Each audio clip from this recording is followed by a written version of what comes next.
Oi, pessoal, bem-vindos a Toda História Conta. No episódio de hoje...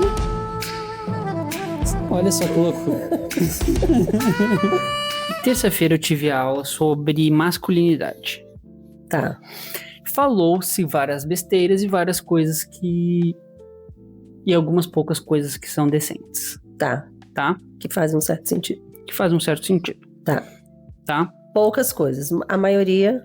A maioria é bullshit. Tá. Só que...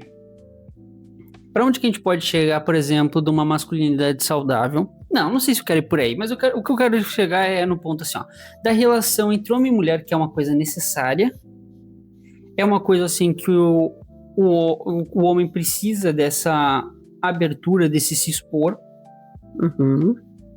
porque até onde se vê, de fato, tem violência doméstica, mas ao mesmo tempo, tem casos que a pessoa é muito ruim com a esposa, mas com a garota de programa ele consegue se expor, consegue se abrir. O que acontece hoje, né, com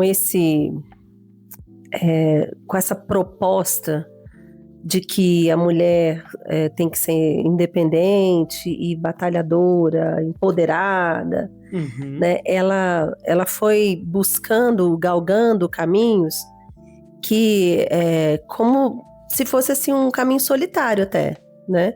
Sim. Porque eu dou conta de mim, né? Eu não dependo de ninguém, uma autossuficiência que não é saudável para os relacionamentos, porque o relacionamento não é para ser autossuficiente. Não, na verdade a pessoa não é para ser autossuficiente. A gente depende dos outros. Sim. De várias relações, né? Nós somos seres gregários, nós precisamos de estar com alguém, né? Nós precisamos ser vistos, nós precisamos ver, nós precisamos amar, né? Nossa vocação é amar. Sim. E aí, esse fechamento da mulher em si mesma, né? Que eu tenho que conquistar, eu preciso buscar e ser independente, né? Porque olha só, veio muito isso de ser independente, né? E o ser independente, o que é? É você não estar com alguém. Ser independente de alguém. Pois é, o que é impossível também. O que é impossível. Mas essa lógica que foi apresentada para a mulher, a mulher acreditou e foi. Aí ela não consegue estar junto mais. Então, as do job, o que elas fazem? Elas estão, por mais que elas estejam ali por dinheiro, sim, elas estão presentes naquele momento. Elas falam que o cara é o máximo, porque hoje as mulheres estão muito críticas com os homens, né? Criticam demais. Assim, isso, independentemente, né, da relação homem-mulher, de quando foi, como é que foi, tá? A mulher sofre também, né, algumas violência, agressividade, desde que, né, de um tempo, principalmente assim, de umas 3 gerações para trás, assim, né?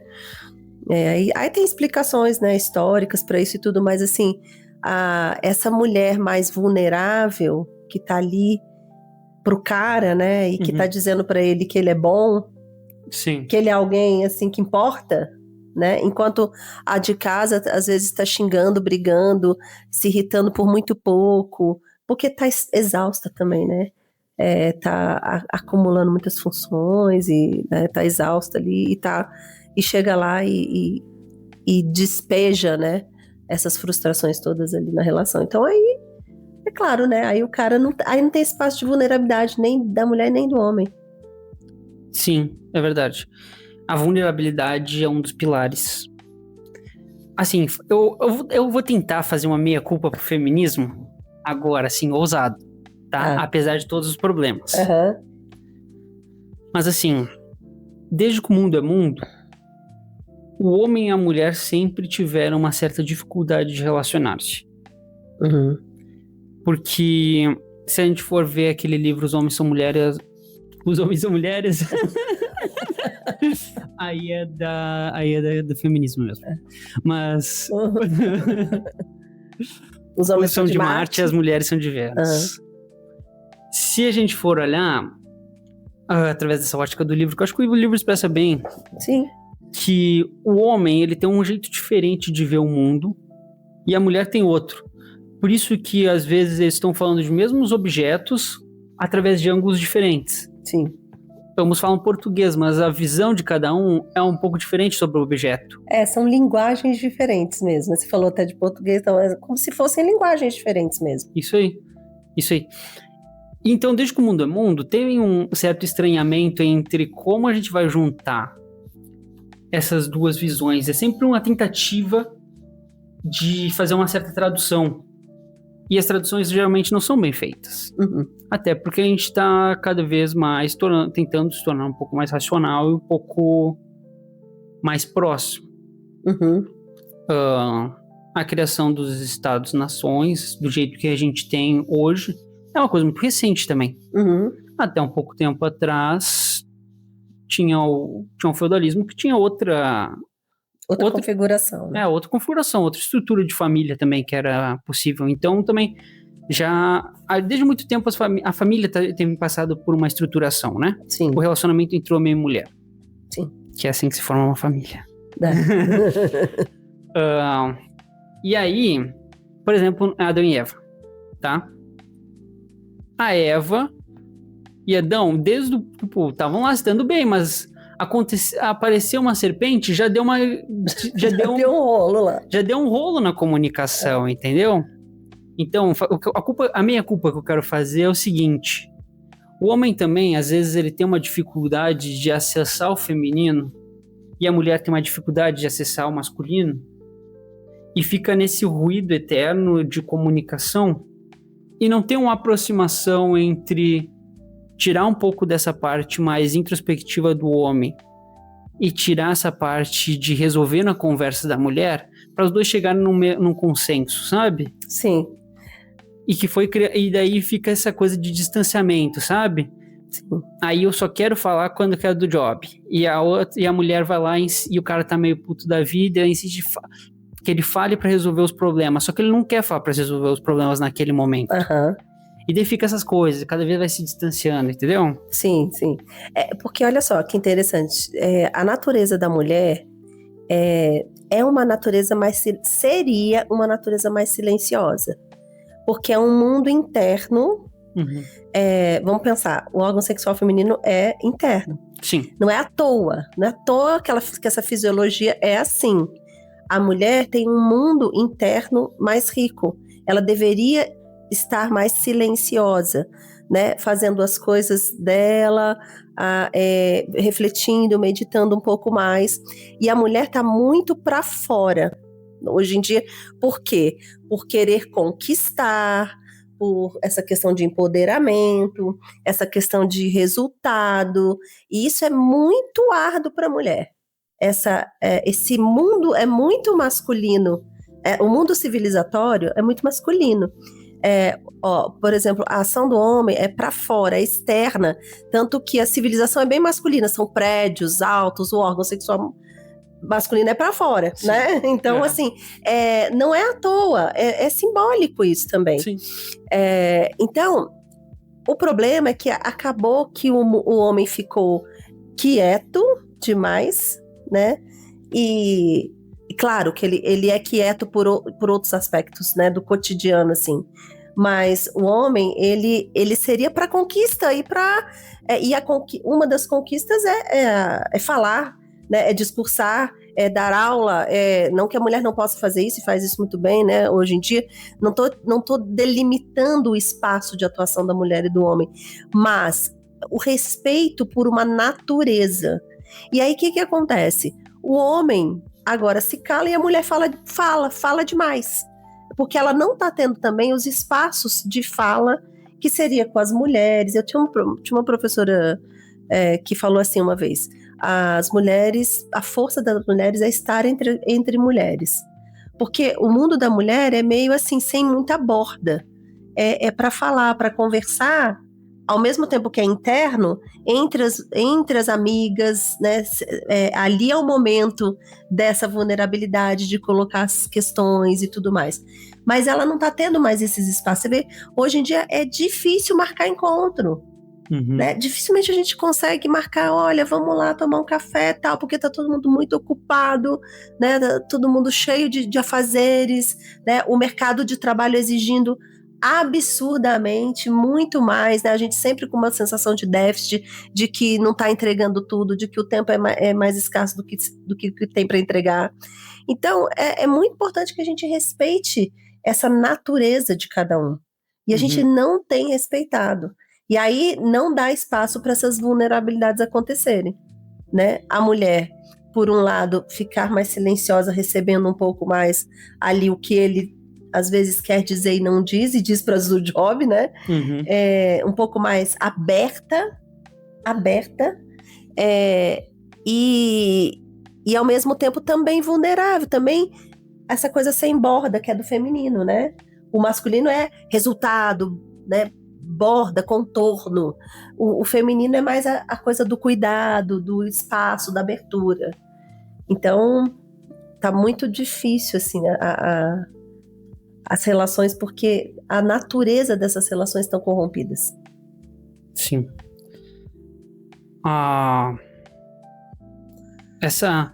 Pois é, porque por estar corrompido, fica até um pouco... Por ser uma coisa assim que nunca foi uma coisa muito estruturada, até porque assim, a complexidade humana é muito grande. Então até um pouco pretensioso essa conversa, nossa, é difícil até ter um fechamento, porque nunca foi uma coisa estruturada e sempre foi uma coisa bagunçada. Então é um pouco difícil de a gente até conseguir delimitar um pouco isso. Sim. Né? Que nem a mulher tem um mundo interior, e até por isso que ela é um pouco sem borda, porque o mundo interior ele tem essa natureza não fechada. Sim. A psique, ela é essa coisa, essa agente que não cessa, né? Tá sempre em movimento. Sim. Então, as relações vão ter que acabar refletindo um pouco essa ausência de borda, mas quando a pessoa se aproxima mais do equilíbrio entre feminino e masculino na relação, acaba gerando uma balança que não chega a dar uma borda, mas chega a dar um contorno essencial para a relação acontecer. Né? Para ela se tornar viável, né? Isso. O equilíbrio entre as partes, né? Esse equilíbrio entre as partes que é importante ter. No livro, né, Os Homens São de Marte, as Mulheres São de Vênus, uma das coisas que ele traz é essa coisa do homem chegar em casa e ler um jornal, ou querer ficar em silêncio um pouco na caverna. Querer ficar na caverna porque durante o dia provavelmente ele expandiu já, né? Já foi muito para fora, né? Isso. Conquistar. E aí ele quer ficar mais fechado um pouco em si, tipo, se guardando um pouco na caverna, digamos, se ele foi pra caça e agora vai pra caverna interior dele pra se recuperar. Mas uma coisa que, tipo, tem funcionado pra mim, pelo menos, na minha relação, e que é muito bom, é que, em vez de ler um jornal, eu leio o jornal do dia da minha noiva. O que ela tem pra me contar do dia dela, o que é ótimo. Sim. Porque ela fica feliz, ela quer expressar, que a mulher geralmente gosta dessa coisa de, tipo, resolver através da fala. Sim. E eu não preciso falar muita coisa, eu só preciso mostrar que eu tô interessado. Sim. E é uma coisa que tem sido muito boa para equilibrar a relação do silêncio com a fala. É porque também a relação hoje ela é diferente, né? Não é a relação que acontecia quando o homem ia caçar e voltava, né? E tinha que silenciar um pouco, né? Hoje a relação, os dois estão indo caçar. Né? E os dois precisam. Então, assim, tá realmente difícil de reconfigurar isso, porque a natureza ela foi corrompida de alguma forma. Não que esse era o jeito certo. Não, mas a natureza nos conta algo. Sim. Né? É uma parte. Aí é lógico que vem a cultura, né? Então é o natural, o cultural e o sobrenatural. Então a cultura nos conta outro algo. Só que a gente não pode amputar a natureza. Não é tudo cultural. Sim. Porque senão eu falo que tudo é relativo. Que tudo é criado que tudo é cultural e que a cultura muda o tempo todo. Ótimo, porque na faculdade é muito isso. Tudo é a cultura. Tudo é a cultura, então tudo é sugestionado pela cultura.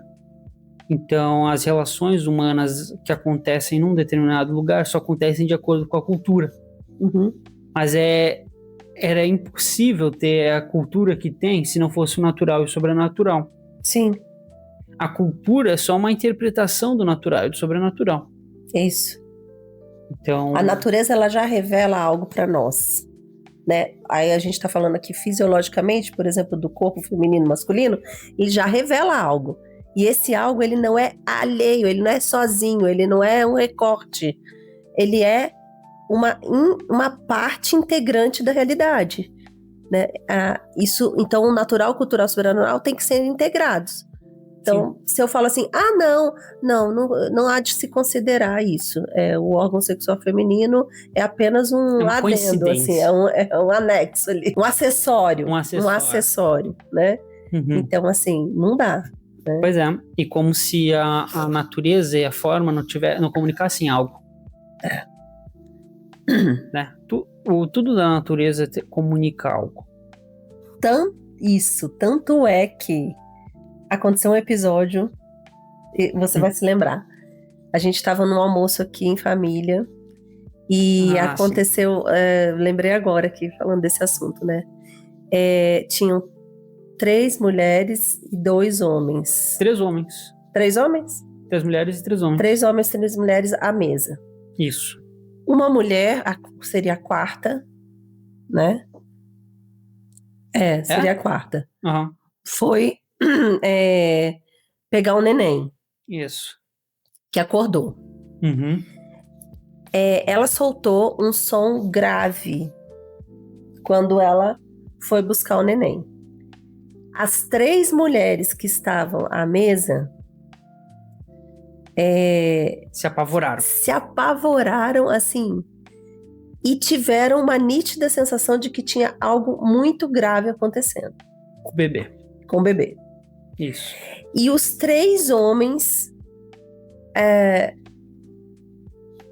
codificaram, observaram. A mulher foi tomada emocionalmente por aquilo. As mulheres. Entre elas, eu estava lá. Isso. E os homens, eles pararam e analisaram, avaliaram o que queria dizer.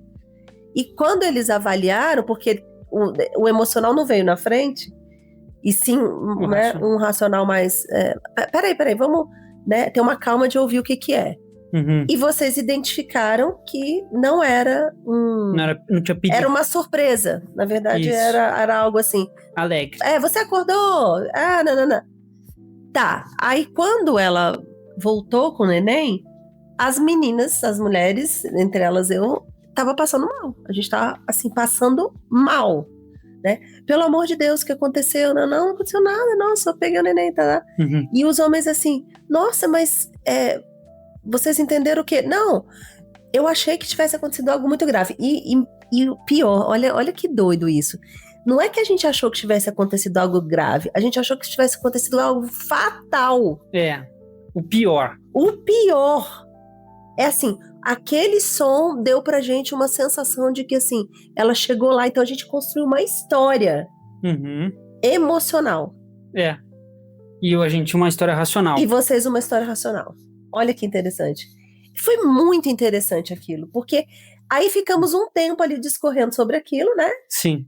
Dizendo assim, nossa, eu senti isso, eu também, foi exatamente o que eu senti, nossa, é exatamente isso. Então a gente ficou assim, impressionado. E os homens confirmando também o que sentiram. Então assim, foi muito impressionante isso, né? Dizendo sobre a natureza de cada um. Dá até pra imaginar, assim, tu contando a história, eu consigo imaginar como se fosse, por exemplo, na época das cavernas, e a gente estava, por exemplo, os homens estavam um pouco mais afastados, caçando, digamos, e a gente escutasse um berro na nossa aldeia. Aí a gente ia parar e escutar tipo um sinal de confirmação para ver se há alguma coisa grave acontecendo. Não teve sinal, a gente volta para caça. Sim. Foi tipo isso. Sim. E vocês já automaticamente já fomos tomados por aquilo, Isso. né? Porque ao mesmo tempo, vamos supor, né? É muito doido isso, mas assim, que seja algo realmente grave. É como que se de alguma forma a gente já estivesse preparadas para a gente já estivesse preparada para um cuidado, emocionalmente. É assim, a gente estaria tomada, mas ao mesmo tempo assim, vem aqui, né? E talvez vocês racionalmente iriam Se envolve completamente. completamente. Eu já tinha pensado, tá, se for muito grave, que nem no início pareceu, eu pensei, se é muito grave, então a gente já liga pra ambulância. Aham. Eu pensei, tipo assim, o que a gente faz? Qual que são os passo a Sim. passo? E Entendeu? é interessante que tem que ter tanto quem faz isso. Porque vocês iam se acolher emocionalmente a Cat. Isso, o que precisaria também, Isso. né? Uhum. Então a gente estaria tomado por aquilo. É muito interessante. Né? E aí é que tá. O que a gente precisa é achar interessante tudo isso. Porque o que falta às vezes na relação é se irritar com aquilo que é diferente. E não achar interessante aquilo que é diferente. Isso. Se interessar pelo diferente. Hoje o mundo está muito ferro e fogo, né? Assim, Um fechamento. é muito o que eu gosto. O que tem que ter só a minha parte. Isso. Se eu não enxergo no outro o que eu valorizo dentro de mim, não tá bom. Uhum. É muito esse fechamento dos critérios subjetivos de valoração. Isso.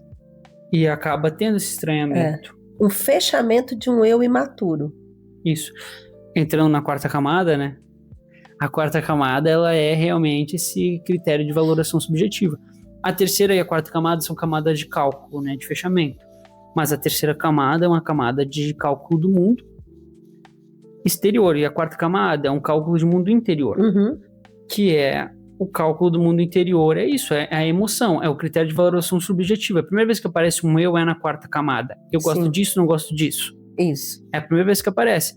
Só que quando esse eu não é calculado, acaba ficando muito voltado para esse eu é só um pedaço da realidade. Uhum. Mas quando a pessoa só para ali nesse critério subjetivo de valoração, é só o que interessa, é o que eu valorizo. Sim. E acaba aí isso que é essa crise da quarta camada, né? Que todo mundo é quarta camada. Por quê? Porque vive sempre nesse critério de valoração subjetiva. Uma autorreferência. É sempre autorreferencial. Porque não tá fechado. Isso. E o problema disso é que o gosto, não gosto, ele tem que existir. Tem que. Né? Eu preciso saber o que eu gosto e o que eu não gosto. Porque chega a gente na terapia e fala e não sabe o que gosta e o que não gosta.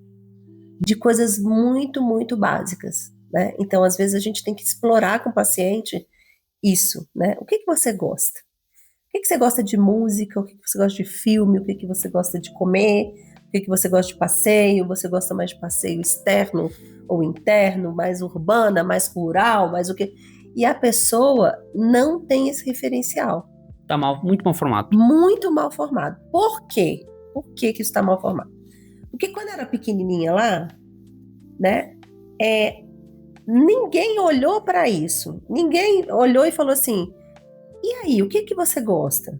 Não é que tem que deixar a criança de 3 anos escolher o que ela quer vestir e sair que nem um palhaço, né? Isso. Mas é mais ou menos identificando o que ela aprecia mais, o que aprecia menos. O que tem de único nela. O que tem de único nela.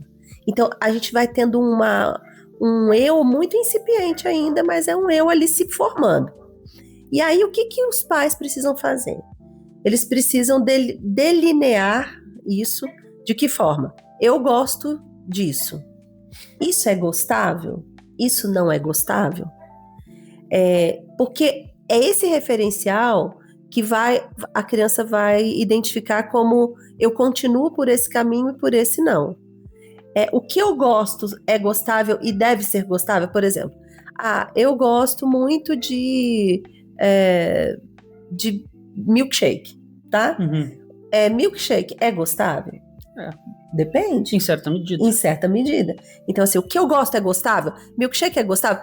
É, numa sobremesa, num fim de semana. Não é gostável todo dia. Sim, essa é a refeição principal. Essa é a refeição principal, exatamente. Então, eu não gosto de estar com pessoas. Eu gosto só de ficar sozinho.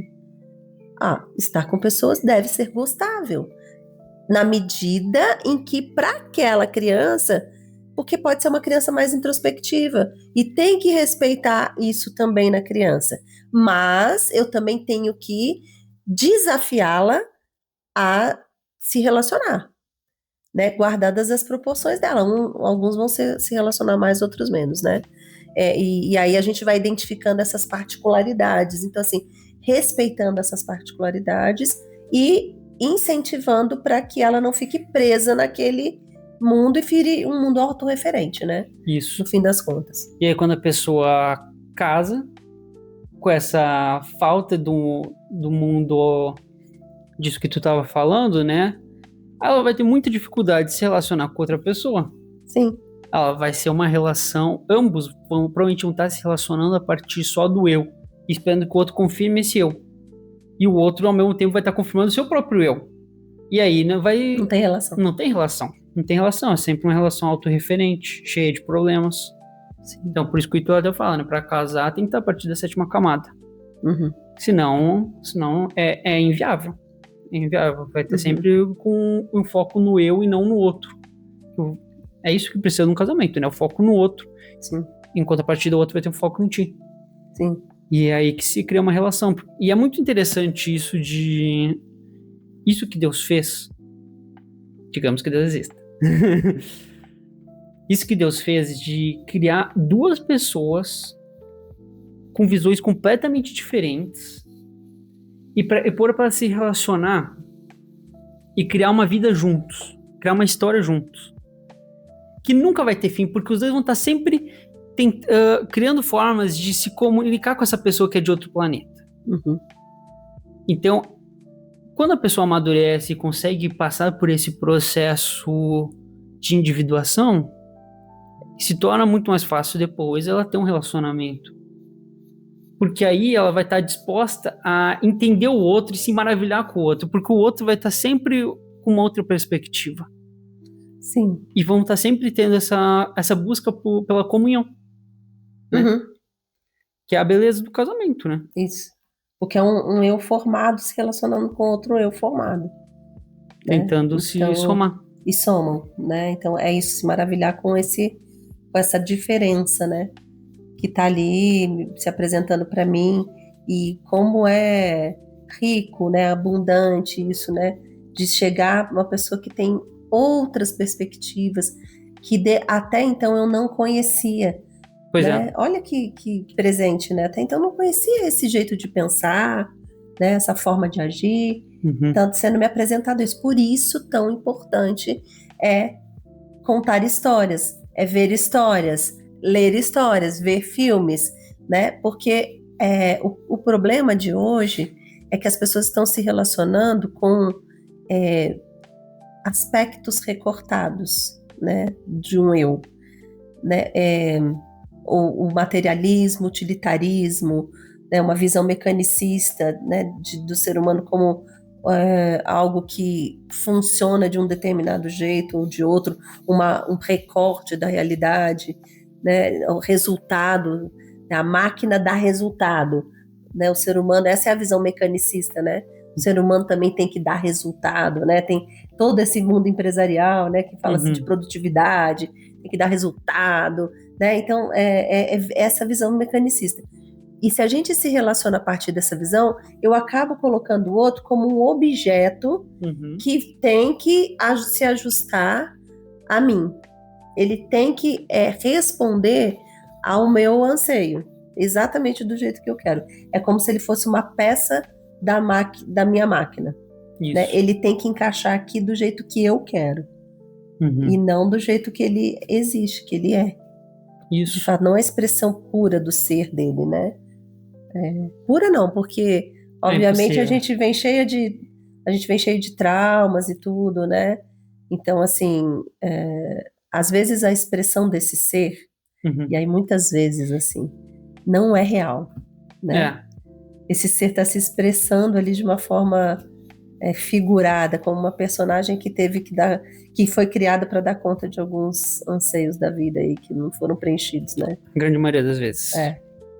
Então, também tem isso, né? Então, Tem nas isso. relações ainda tem isso, né? Que muitas vezes não são esses eus verdadeiros que estão se relacionando. Pois é. A gente entrou nesse assunto aí do relacionar-se, buscar se interessar com o outro, mas esses problemas que são decorrentes de uma que a pessoa vem trazendo ao longo da vida, né? Mas na maioria dos casos, as pessoas não querem ter esse problema de quarta camada que eu falei antes, que a gente estava falando antes, né?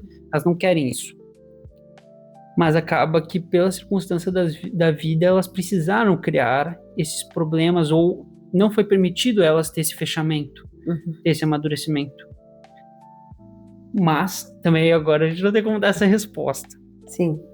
É uma coisa que a gente, no decorrer dos episódios, a gente vai dando um fechamento melhor para isso, né? Sim. Esses momentos aqui de conversa, eles são para criar uma abertura mesmo, né? Porque hoje o que a gente vê são vídeos dizendo como, né? Porque dando um fechamento para as situações, para as questões humanas que são profundas e têm que ser desbravadas, né? Que são muito complexas para dizer é assim que tu tem que agir. Né? Sim. Precisa de coisas que vão dar, às vezes, é ruim para a pessoa, porque as pessoas querem a resposta pronta. Elas estão esperando isso, mas na verdade o que elas precisam é de algo que capacite elas, dê ferramentas para elas olharem por outras perspectivas. Exatamente. E o Toda História Conta é justamente para isso, né? Deixar essa abertura para que as pessoas que estão assistindo criem espaços de reflexão, né? E meditem sobre isso, né? Que a gente está falando aqui, sobre tudo que a gente tem falado aqui, participando junto com a gente aqui desse papo, dessa história, e aí fazendo aí na tua vida, contando a história aí por essas perspectivas que foram despertadas aqui, né, como quase um processo terapêutico aqui. Então é uma conversa meio, né, terapia, meio filosofia, meio antropologia, meio psicologia, né, e por aí vai, né. E é o que a gente precisa nesse momento. Essa abertura e essa integração do ser. Não esse ser recortado, né, que hoje a gente tem experimentado. Sim, ainda mais que cada vez mais surgem novas coisas, a gente vai tendo que integrar. Surgiu rede social, a gente teve que integrar. Surgiu inteligência artificial agora, tem que integrar. Então cada vez mais surgem coisas que vão nos forçando a ficarmos... A gente ter que integrar essa coisa na nossa vida. Então a gente tem um limite de atenção, a nossa atenção não é infinita. Também são umas coisas que forçam esse recorte. Sim. Que antes era família, trabalho e tal. Agora é rede social, daí depois cinema e streaming e inteligência artificial, e vai recortando, a inteligência vai ficando... E a atenção vai ficando picotada. Então, se tem tantas coisas aparecendo, também precisa ter uma abertura, não um fechamento. Isso. É engraçado, é tudo feito pra gente se dispersar mesmo e se recortar. Né? E aqui a proposta é integrar. Não de uma forma que nós vamos ficar lotados, né?